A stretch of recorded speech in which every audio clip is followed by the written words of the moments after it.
Hello everyone, myself Suchitra Pujari. Welcome to my channel that is Saroja Academy. We are going to start with the last part of GST. So let us start with the lecture. इस class को last तक देखना क्योंकि मैंने last में set of के table बनाए हैं और उस टेबल के द्वारा मैंने बहुत इजी में कैसे हम अपने इनपुट टैक्स क्रेडिट को लायबिलिटी के साथ सेट ऑफ कैसे करते हैं ये समझा है। उसके साथ मैंने एक सम भी लिया है, तो प्लीज़ आप लास्ट तक बने रहिए। Before that, I have completed the time value of money in detail. उसमें क्या किया था मैंने, जो लास्ट लेक्चर है और उसके पहले का लेक्चर, जो time of supply of goods और time of supply of services, ये मैंने थर्ड क्लास में कंप्लीट किया था। फोर्थ क्लास में मैंने आरसीएम के अंडर जो time of supply of goods and time of supply of services आता है वो कंप्लीट किया था। और आज मैं प्लेस ऑफ सप्लाई डिटेल में कंप्लीट करने वाली हूँ। So let us start. Usually in case of goods, the place of supply is where the goods are delivered. तो जिस जगह पे डिलीवर किया गुड्स वो जगह प्लेस ऑफ सप्लाई होता था, क्योंकि ये डेस्टिनेशन बेस्ड टैक्स है। So the place of goods is the place where the ownership of goods changes. तो जिस जगह पे ओनरशिप चेंज हो गया उस गुड्स का, वो होता है place of supply of goods. What if there is no movement of goods? In this case the place of supply is the location of goods at the time of delivery to the recipient.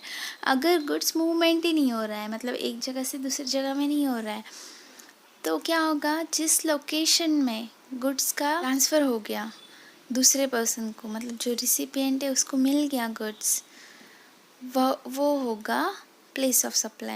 For example, in case of sales in a market, supermarket, the supply of goods is supermarket itself. तो हमने एक supermarket में गए, वहाँ पे हमने goods खरीदे, तो प्लेस ऑफ सप्लाई क्या हो गया बच्चों? Place of supply is supermarket itself, because we have went to that place and collected the goods.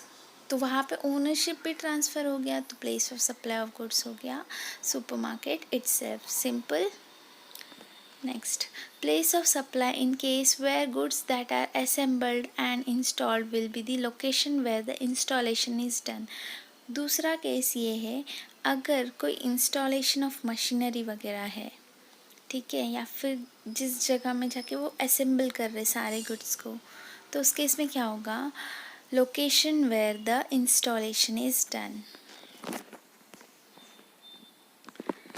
ये जो लाइन दिख रहा है, location where the installation is done। For example, a supplier located in Kolkata supplies machinery to the recipient in Delhi। ठीक है, कोलकाता वाले ने supply किया है recipient of Delhi। The machinery is installed in the factory of the recipient in Kanpur. लेकिन दिल्ली वाले को बेचा, लेकिन उन्होंने कहाँ पे उसको इंस्टॉल किया है? कानपुर में। ठीक है, इन this case the place of supply of machinery will be Kanpur. तो जब भी इंस्टॉलेशन या फिर असेंबली होगा, तो जिस जगह पे हमने असेंबल किया या फिर इंस्टॉल किया मशीनरी को, उस जगह हो जाएगा हमारा place of supply. Simple. Kolkata वाले ने मशीनरी सप्लाई किया दिल्ली वाले को, और दिल्ली वाले ने क्या किया, उसके फैक्ट्री कानपुर में उसे इंस्टॉल किया। ठीक है, the machinery is installed in the factory of the recipient, that is Delhi recipient in Kanpur. The place is Kanpur. So, place of supply of machinery will be Kanpur. ये सिंपल से है, मैं आपसे ही पूछना चाहती हूँ, location of service receiver, place of supply, nature of supply और GST applicable.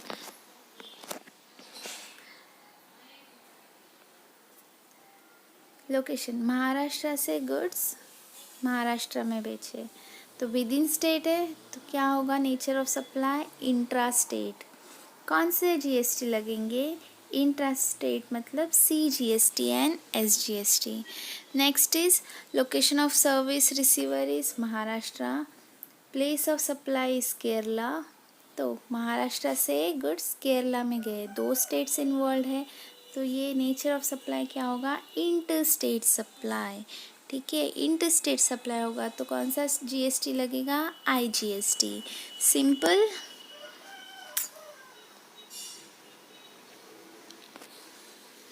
Place of supply for services, goods का देख लिया, आप सर्विसेज का देखेंगे.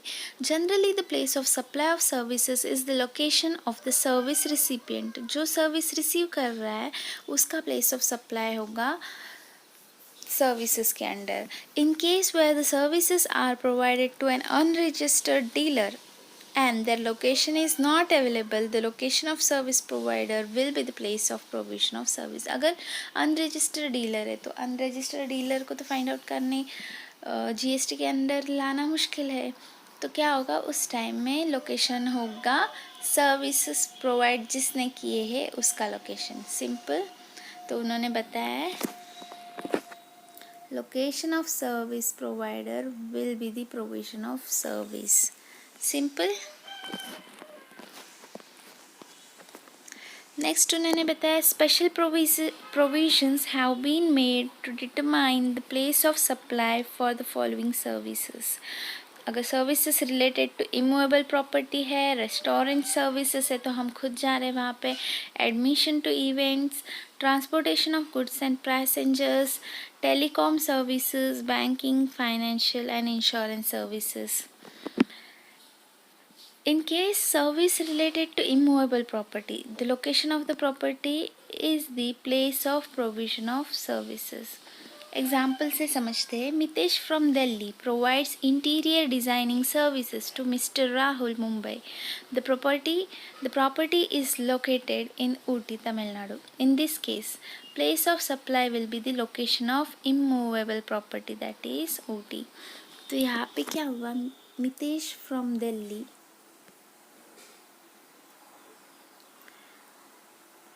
Mitesh from Delhi provided interior design to Rahul of Mumbai. लेकिन प्रॉपर्टी कहाँ पे लोकेट है, प्रॉपर्टी इज इन तमिलनाडु. ठीक है, तो ये इमूवेबल प्रॉपर्टी केस हुआ, तो यहाँ पे क्या होगा, इंटीरियर डिज़ाइन उसने ऊटी के लोकेशन के लिए प्रोवाइड किया है, तो place of supply will be the location of immovable property that is Ooty, Tamil Nadu. Simple.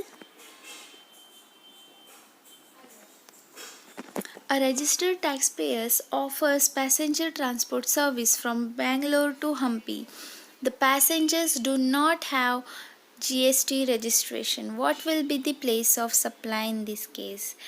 तो भी ये ट्रांसपोर्ट कर रहे हैं, मतलब बस में लोग ट्रैवल कर रहे, तो इस केस में क्या होगा, the place of supply is the place where the departure takes place, that is Bangalore in this case.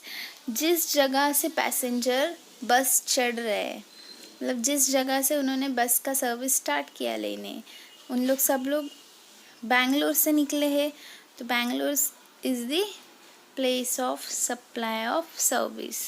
Simple. GST returns, तो GST रिटर्न्स के फॉर्म्स में बताऊंगी और फ्रीक्वेंसी क्या होता है उसका और due date. GSTR1 is for outward supply. In simple words outward supply means sales summary. मैंने फर्स्ट क्लास में ही बताया था कि कभी भी GST के अंडर हम सेल्स या परचेस वर्ड यूज़ नहीं करेंगे, हम यूज़ करेंगे इनवर्ड सप्लाई या outward supply. So that's why GSTR1 is for outward supply. मतलब शॉर्ट में सिंपल में मैंने ब्रैकेट में लिख के दिया है सेल्स समरी. ठीक है, फ्रीक्वेंसी इज मंथली और quarterly, due date is 10th of next month और quarter. GSTR2 is for inward supply. ये कंप्लीट कर लिया हमने. GSTR2 is for inward supply, that is purchase summary. It is for monthly or quarterly, 15th of next month. Next is GSTR3. This is combination of GSTR1 and 2. It is monthly or quarterly, frequency में होता है और due date है 20th of next month. GSTR1 is for sales cross verification. कोई भी cross verification के लिए GSTR1 होता है और ये ऑटो जनरेटेड होता है। क्या? ऑटो जनरेटेड, ठीक है। GSTR2 is also like same as GSTR1 but it is for purchase cross verification and it is also a auto generated. GSTR3B, this is for summary return. Frequency is monthly, 20th of next month due date. Simple. Country wise rates. India का क्या rate है? 0 से 28% के अंदर GST rate से India का। और limit क्या है? पहले होता था 20 lakhs, अब उन्होंने उसे इंक्रीज़ किया है 40 lakhs पे, ठीक है। और रिटर्न्स और फ्रीक्वेंसीज मंथली और क्वार्टरली। न्यूजीलैंड में 10 to 15% के बीच में रेट्स है and limit is 60,000 New Zealand dollar. Monthly, by monthly, 6 monthly is the return frequency. Canada's rate is 0 to 15%. Limit is 30,000 Canada dollar. Monthly, quarterly और annually is the frequency returns. UK का rate है 0 से 20%. Limit is 73,000 GBP. Quarterly or annually. Singapore's rates are 0 to 7% and the limit is 1 million SGD and frequency return is monthly or quarterly. Malaysia's rate is 6%, 5 lakh monthly frequency, ठीक है। ये सिर्फ आपकी knowledge के लिए मैंने टेबल शो किया है। Next topic is set of. ये सबसे इंटरेस्टिंग टॉपिक है। इसमें क्या है, हम जो भी टैक्स पे किया है हमने, उसका हमें इनपुट टैक्स क्रेडिट मिलता है और जो हमें टैक्स पे करना है वो हमारी लाइबिलिटी है। तो जो भी इनपुट टैक्स क्रेडिट है उसे हम अपने लाइबिलिटी के साथ कैसे सेट ऑफ करेंगे, ये होता है पूरा सेट ऑफ, ठीक है।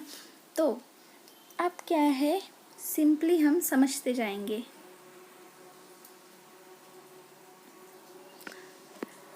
CGST का लाइबिलिटी है, ठीक है, और CGST का input tax. Input tax credit को मैंने ऐसे लिखा है और लाइबिलिटी को मैंने लिखा है डाउनवर्ड्स, ठीक है। Let start. CGST का इनपुट टैक्स क्रेडिट हम किस में यूज़ करेंगे? CGST का input tax credit we will use first for CGST। तो पहले मैं यूज़ करूँगी CGST का इनपुट टैक्स फॉर CGST का लाइबिलिटी। देन अगर अमाउंट बचा तो मैं किसके लिए यूज़ करूँगी? वो amount for IGST। Second place is for IGST। Simple. CGST का इनपुट टैक्स क्रेडिट मैं यूज़ करूँगी CGST के लाइबिलिटी के लिए। नेक्स्ट मैं यूज़ करूँगी IGST के लाइबिलिटी के लिए एंड नॉट फॉर SGST, ठीक है। सिंपल। नेक्स्ट, SGST का जो भी इनपुट टैक्स है, SGST का इनपुट टैक्स जो भी होगा तो मैं पहले उसको यूज़ करूँगी SGST की लाइबिलिटी के लिए। तो मैंने फर्स्ट को पहले टिक किया है, ठीक है। नेक्स्ट, जो भी अमाउंट बचा उसे मैं यूज़ करूँगी IGST के लाइबिलिटी के लिए। सेकंड प्रेफरेंस इज़ IGST, ठीक है। यहाँ पे भी सेम, CGST को हम कुछ नहीं देंगे। Simple. Next is what? IGST input tax credit. अगर IGST का इनपुट टैक्स मेरे पास है तो मैं पहले किसको पे करूँगी? IGST को। That is first I will pay the liability of IGST। Second preference क्या होगा?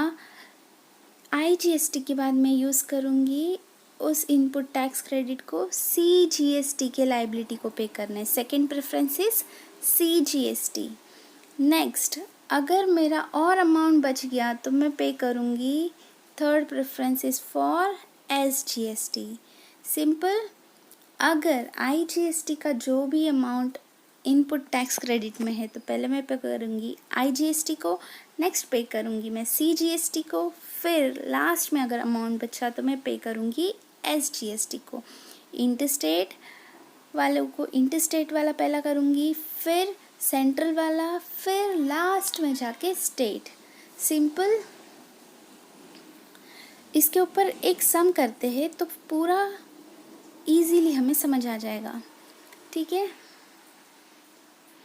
यहाँ पे क्या दिया है उन्होंने, पार्टी के नेम्स दिए हैं, डेस्टिनेशन स्टेट दिया है उन्होंने, ट्रांजैक्शन टाइप दिया है, प्रोडक्ट दिया है, input credit CGST, SGST, IGST का, और जो भी लाइबिलिटी है CGST, SGST एंड IGST का।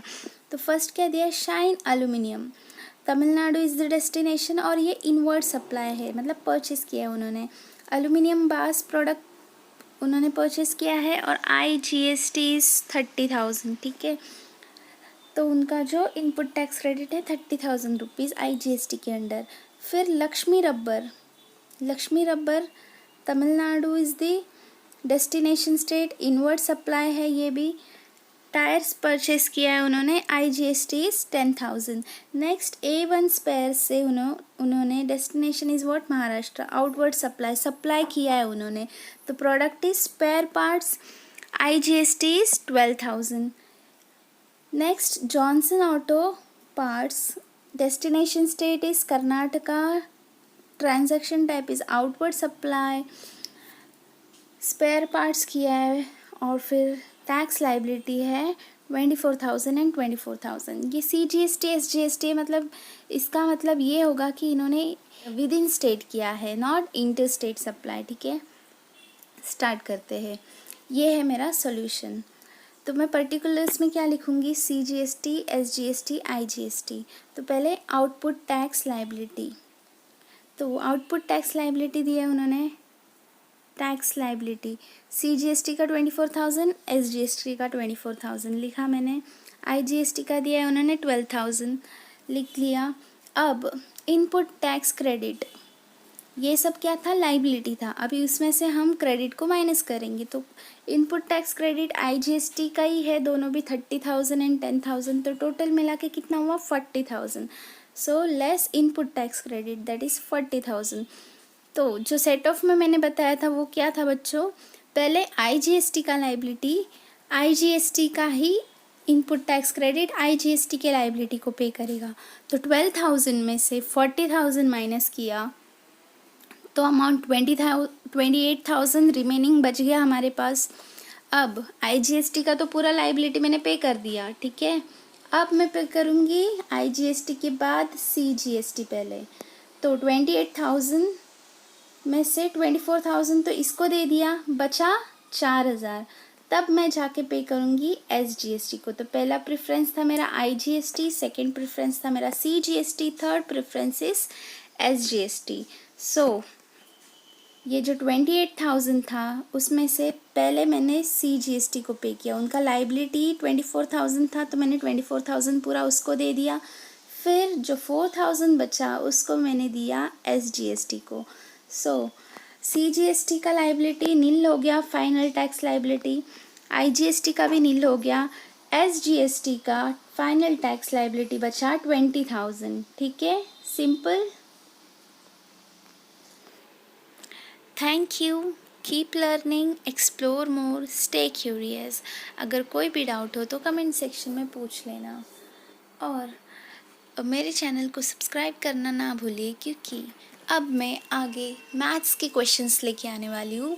UGC नेट के हिसाब से, SSC के हिसाब से, उन कॉम्पिटिटिव एग्ज़ाम को ध्यान रखकर मैं आगे लाने वाली हूँ मैथ्स के सीरीज़। सो GST यहाँ पे ही ख़त्म होता है, हम मिलेंगे नेक्स्ट क्लास में मैथ्स के साथ।